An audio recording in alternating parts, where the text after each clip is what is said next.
بسم الله الرحمن الرحيم. الحمد لله رب العالمين والصلاة والسلام على رسول الله وعلى آله وأصحابه ومن والاه. أما بعد,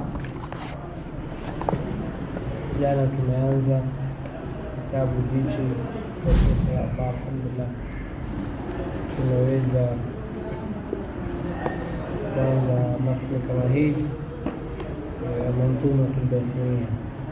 Kumwomba Allah subhanahu wa ta'ala atufungulie katika futuhu za maarifa na futuhu za fahamu, na tuwezeshe tuwe na maarifa na fahamu ya kuelewa maneno ya maulama, na tufungulie katika sharhi inshallah, na tuwezeshe takmila hadha almatn, na tuwafikie katika al-amal baada ya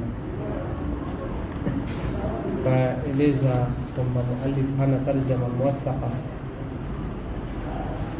na tukasema yani ameanza na himdi, kisha akamswalia Mtume sallallahu alaihi wasallam, kisha tukasema ya kwamba tumetaja aqsamul hadith katika kitabu zaidi ya aqsam 30 na 32 ya aqsam za hadith, na kama tunavyojua hii ni mukhtasar. Mukhtasar anatosheka tu na ufupi, yani ametaja aqsamu alhadith, utaona kwa kuzifanya taarifu, na mara nyingine taarifu huenda ni fupi sana sababu ya ikhtisar, na anafupisha kinyume na manzumat zingine za hadithi ambazo kama ziko kubwa zaidi ya hizi, kama Nukhbatul Fikr ya Ibn Hajar, Nukhbatul Fikr wala manzuma ambayo ni nzuri, lakini ni pana zaidi kuliko hii ambao nataja taarifu, huenda mara nyingine na amthila, nataja mpaka amthila namna hiyo. Ama Alfiyatul Iraqi, Alfiya Iraqi ni manzuma hadithi ya beti 1000 ambayo ina yani utaona taarifat wal amthila, wa baadhi al-ahyan hata yadhkur anataja khilaf ya maulama al-hadith katika masala hadith. Hizi مقدمة ابن صلاح مقدمة ابن صلاح اسم منظومة، اسمها منظومة الباحث الحثيث بمختصر علم الحديث، هذا يسمى مقدمة ابن صلاح. الباحث الحثيث، الباعث الحثيث في علم الحديث، مقدمة ابن صلاح.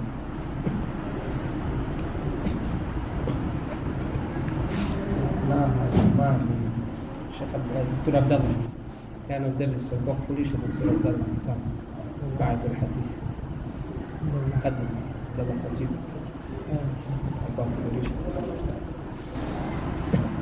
المهم هي المنظومة مختصرة. أقسمها أبدأ بالحمد مصليا على لا أنزل الحمد لله صلى السلام. أبدأ بالحمد مصليا على محمد الخير نبي أرسل. Kaanza kumsalia tu kasema ni amri ya Allah subhanahu wa ta'ala. Mwenyezi Mungu subhanahu wa ta'ala tuamrisha inna Allaha wa malaikatahu yusalluna ala nabi alayhi sallallahu taslima. Mwenyezi Mungu tuamrisha sala na salam, hadha ala wajhi al-akmal. الشيخ الاختصار.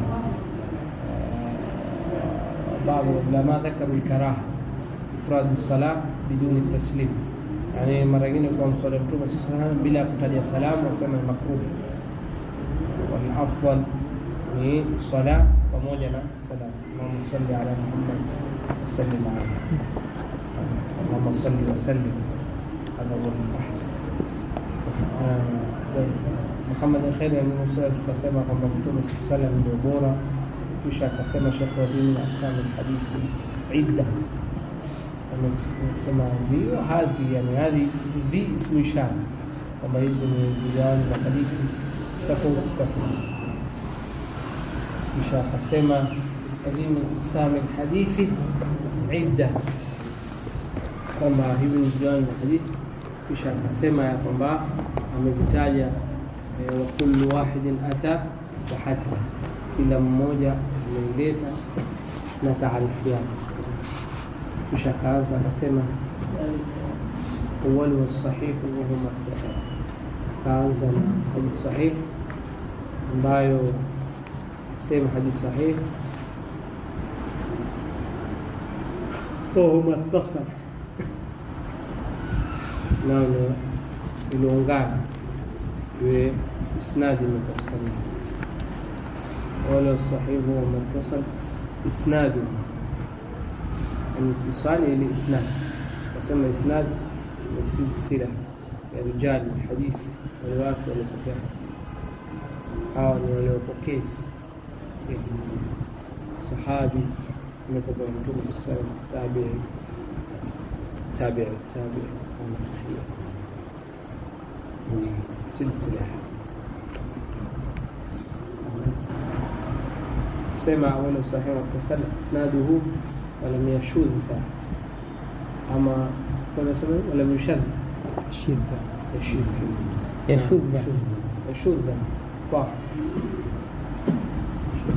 هذا aliyosema hii baadhi العلماء wamefanyia yani namna hiyo lam yashidha, lakini بعضهم ذكروا لم يشذ. هذا الفعل يعني أنا شذ يشذ katika sarf, lakini wengine naona wamefanya wazni yake yani yashidh.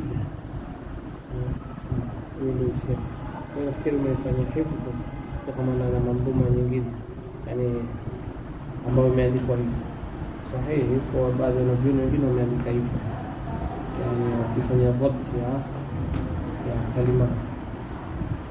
Ama hii naona lam yashudh, si ndio? Kama ile pia nyingine usiziona baada ya ulama dhabatuha hakadha, dhabti yake wamefanya hivyo yashudh. Lam yashudh au yani yashudh yani ambayo haijaingia shudhudh. ما معنى الشذوذ؟ شذوذ katika ilmu alhadith mukhalafatu thiqa liman huwa awthaq minhu, mukhalafatu thiqa liman huwa awthaq minhu, ndio shudhudh, kule kumpinga mtu ambaye ni thiqa, yeye ni muaminifu, ni mtu uko sawa sawa, lakini amempinga mtu ambaye ni muaminifu zaidi yake yeye, amempinga muaminifu zaidi yake yeye. Yeye ni thiqa. Thiqa maana yake ni mtu ambaye yani muaminifu, hatuna shida naye katika mapokezi yake. Lakini sasa kuna mpokezi mwingine ambaye muaminifu zaidi, au wako wapokezi kadhaa wa kadhaa waaminifu zaidi. Yeye mmoja akaja akatokeza mapokezi yake yakaonekana yanapingana na wapokezi wale wengine ambao ni wazito zaidi. Awthaq ni sigha ya tafdhil. Kwa hivyo yani ni muaminifu zaidi yake au muaminifu zaidi yake. Sasa ikishapatikaniwa shudhudh, ikishapatikaniwa shudhudh, sawa, shudhudh katika fiqh takriban karibu maana yake katika lugha.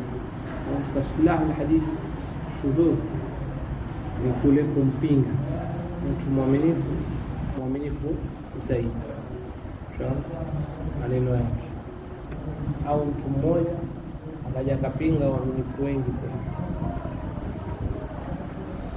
Mfano ya hadithi ambayo ilikuwa katika sahihi يعني katika Bukhari, Mtume sasa anasema la taqaddama Ramadhan yawm wa yawmayn, ni hadithi sahihi. baadaye kuna hadithi nyingine katika sunna sunna Nasai sema idha intasafa Shaaban fala tasum, nusu ya Shaaban ikiingia usifunge. Sababu ulama dhaafu hadha alhadith, yadhoofisha idha intasafa. Sababu gani? Sema amekwenda kinyume na wale ambao ambao ni watu walikuwa katika Bukhari waliohausa kuliko mapokezi au mithal awdah min dhalik, mfano wa hadithi ya Mtume sallallahu katika hadithi iliyokuja wapokezi wengi Allah baada adhan Allahu rabba hadhihi da'wati tamma sallallahu alayhi wasila alayhi. Kuna rawi mmoja katika ilmu kabaiha kama darajatu hapa amekuja kutaja ziada innaka la tukhlifu al-mi'ad.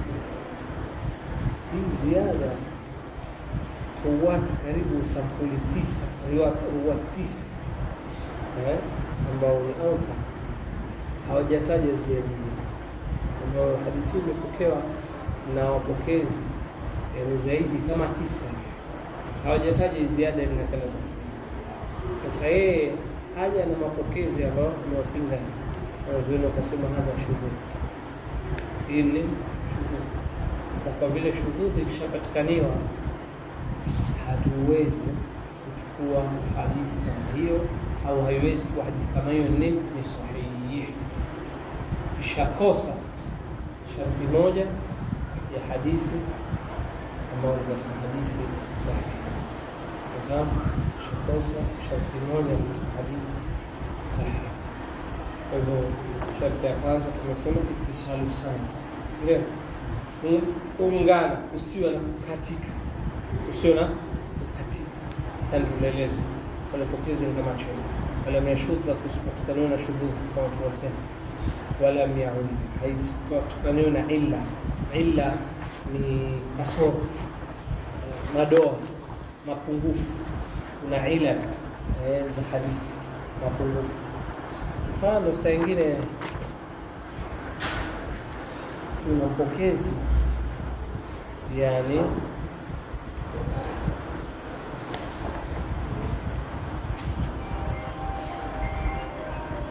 imethibiti muasar, imethibiti muasar, yani yeye na mpokezi mwingine waliokuwa naye wako wakati mmoja, lakini haijathibiti kwamba amesikia kitu kutoka kwake. Sasa hizi ni illa. Kuna baadhi ya illa al-khafiyya zimejificha ambazo wanavyoni wamezitaja, na ile na wengineo wanavyoni hadithi wametaja masaili kama, yani tumesema mfano wake rawi mpokezi amepokea kwa mtu, yani mathalan mtu aseme amepokea kwa Imam Ahmad, sawa, na Imam Ahmad waliopokea kutoka kwake wanajulikana. Unafahamu, watu waliopokea kutoka kwa Imam Ahmad wajulikana, wanafunzi wake, wapokezi waliopokea kutoka kwake wajulikana. Yeye aje kusema amepokea kwa Imam Ahmad na hakuna ushahidi wowote popote palipoonekana kwamba huyu bwana nini aliwahi kusoma kwa Imam Ahmad, wala kuonana naye, wala kwamba alipokea kutoka kwake. Hakuna ushahidi kama huo.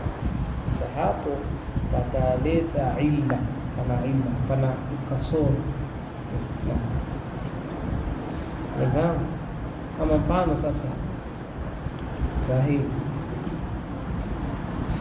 Sudais ndio yuko wakati mmoja na sisi, ndio kisha mimi mathalan haijathibiti kwamba kusoma kwa Sudais ama kuketi chini yake kisha niseme Sudais amesema mama amesema, na mimi haijathibiti, kama neno langu sasa itakuwa na matatizo. Ikiangaliwa pengine labda wewe haukuwa na yani ukaribu wote, sababu maulama wa zamani wote wamepokewa wanafunzi wao, wapokezi wao, na hawa wapokezi kama mfano Imam Bukhari, watu gani aliochukua kwake, watu gani aliowafikishia, sawa, wako wajulikana. Imam Muslim nafsu shay wa hapa, sawa. Kwa hivyo sahihi ni illa ni zile kasoro kama hizo, yani kwamba kuna muasara kweli labda, lakini lam yathbutu sima, hajathibiti kwamba kuna simaa baina hawa ruwat, baina hawa wapokezi, hakujathibiti kweli kwamba wamesikia, mtu amesikia kwa mwenzake. Si umeelewana mpaka hapo? Sasa haya ni mambo kuzingatiwa, wanavyoni haya wanayaangalia ili kuisahihisha, sababu hadithi wanapoizingatia na kusema hii hadithi ni sahihi, kwamba imepitia vigezo na kupimwa. Sharti ya kwanza, naona umeungana sana, kisha na kuja kuangalia hakuna mtu aliyopinga, hakuna ila kasoro kama hizo. Haya matatu ni muhimu. Kisha sasa Sheikh akasema awwal wa sahih wa muttasal isnad wa lam yashud wa yu'al yarwihi yu'al, sio kwa hivyo yu'al, sio yu'al, yani hiyo ni wazni ya mabni ala almajhul, yu'alla, shona, kwa sababu hakumtaja fa'il, yani iwe hadithi ile haikutajwa illa na wanavyoni wa hadithi, au yu'alla. Yu'alla maana yake nini? Kwamba hakuna mtu ambaye aliwahi kuitaja illa yake, hadithi ni sahihi. Kwa hiyo hapo hakutajwa fa'il, shona, ni sigha mabni ala majhul. Tamam. Yarwihi adlun dhabitun an mithlihi mu'tamadun fi dhabtihi wa naqlihi. Yarwihi adlun, hadithi yenyewe imepokewa na mwadilifu. Adalatu ruwa, hiyo sharti nyingine ya 4. Kwa hiyo sharti ya kwanza ittisalu sanad, ya pili adamu shududh, 3 adamu wujudu illa, 4 adalatu ruwa, uadilifu wa wapokezi. Na uadilifu wa wapokezi kuna utofauti kidogo baina ya adala au wanavyoni kama wanaosema adlu shahada wa adlu riwaya.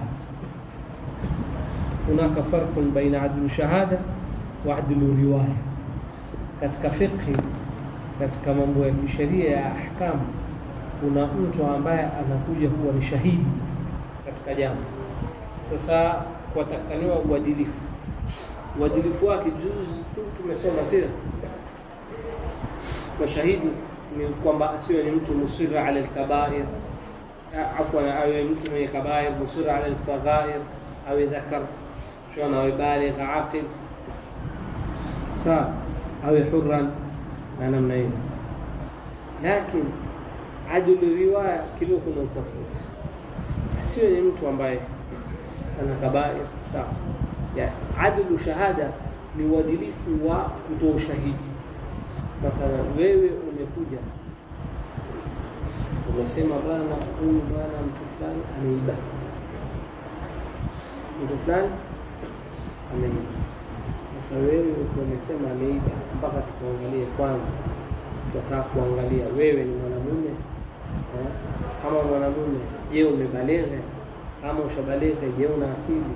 Kama una akili, wewe je ni mtu mwenye madhambi makubwa kama uzinifu na mengineyo, au wewe unaendelea na ni mtu umejaa na madhambi, si jitu ambao kwamba yani si jitu la madhambi ama vipi? Sasa kama umesalimika, au shahidi wako tumeukubali, sawa. Sasa hii inaitwa adlu shahada. Ama adlu riwaya, tofauti yake ni kwamba haishartishwi dhukura, haishartishwi uume. Yani katika wapokezi wa hadithi ni lazima awe ni mtu ambaye hakufanya kabair, si mtu ambaye afanya madhambi makubwa, wala musirra ala saghair.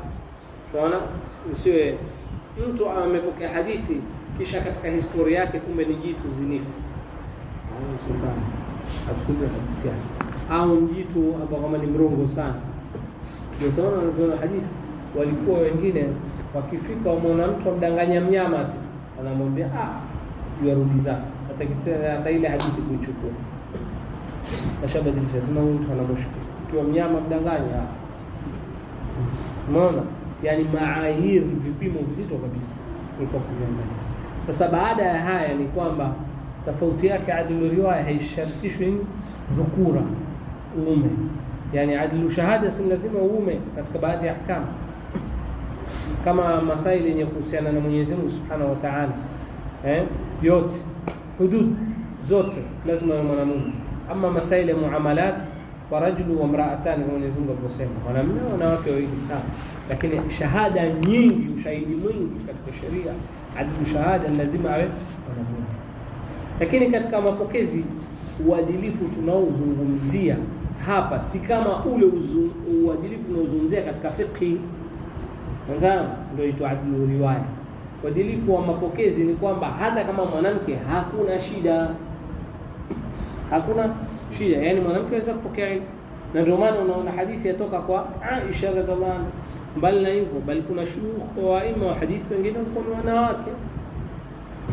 Kuna wanavyoni wamekusanya, yani wale ambao walikuwa ni mashekhi wa kike waliopokea hadithi. Kwa hivyo yawezekana mwanamke kama pokezi, hata pia yawezekana kwa abdu akawa ni rawi hadithi, mtumwa kapokea hadithi. Haishartishwi alhurriya kama vile katika shahada, yani inavyoshartishwa adlu shahada lazima hurriya, lakini huku si lazima hurriya hata kama mtumwa.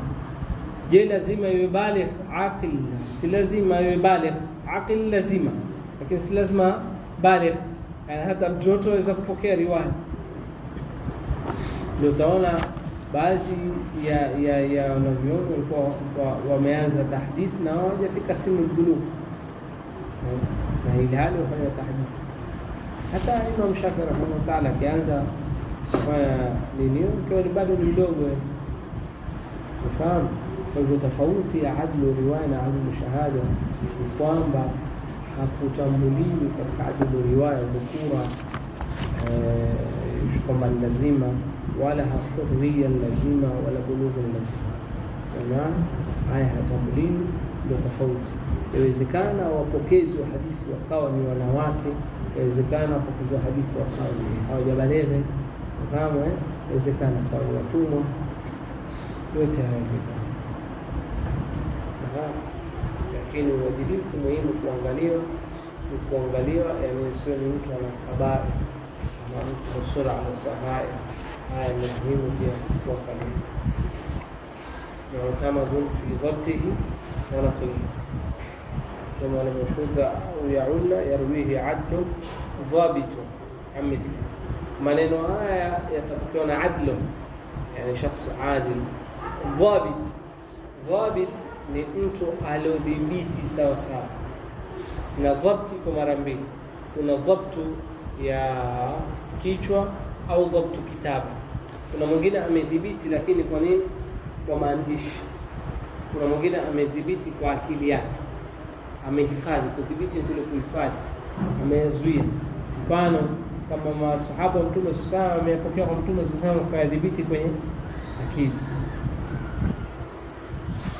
Kisha kuna wale atbaa tabi'in, ama Imam Malik alikuwa wale wanafunzi wake waliadhibiti kwa nini? Kwa maandishi. Waliadhibiti lakini kwa maandishi.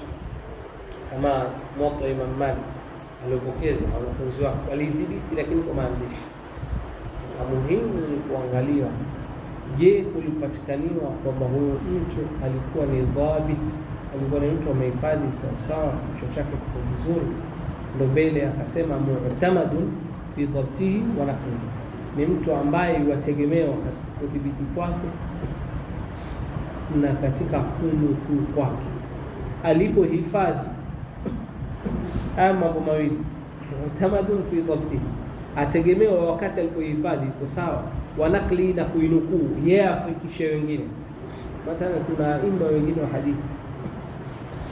hadithi zao zingine zimekataliwa, na alikuwa ni mpokezi wa hadithi. Kwa sababu gani? Alikuwa ni dhabit, lakini wakati hadithi zingine akizieleza alikuwa shaanza nini? ashaanza kupiswa Kiswahili. Unajua kupiswa, akili yake imeanza kuchanganyikiwa sasa, uzee ushamuingia. Sasa ambiwa alikuwa ameanza akili yake kukorogeka wakati akipokea hadithi. Sema wakati yake ilikuwa nzuri, hadithi hizo. Kweli ilikuwa mwanzo alipochukua alikuwa na dhabt, lakini lama kana yakul yani wadhabtuhu ghairu tamam. Haiko sawa dhabti yake. Na pengine hana maandishi, lakini leo kama ana kitaba basi itakuwa itosheleza. Yani mu'tamadun fi dhabtihi, si lazima kwamba dhabti ya akili, dhabti yani ya kitabu, kama vile ilivyopokewa na wanafunzi wa Imam Ahmad rahimahullah ta'ala, musnad yake ipokewa na maandishi, alikuwa akifanya tahdithi wale wakiandika kwa hadithi wakiandika. Naam, wa mu'tamadun fi dhabtihi wa naqlihi. Kisha baada ya hapo wakaanza يعني حديث حسن، والحسن المعروف طرقا وغدا رجال لا كالصحيح اشتهرت، كل ما عرف في الحسن قصر فهو ضعيف واصحاب الكفر. ان شاء الله خير. شو ما لازم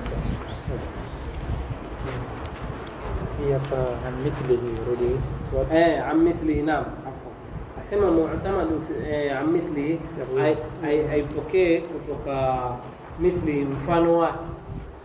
Mathalan hawa ruwatul hadith kuni dhabit, sawa.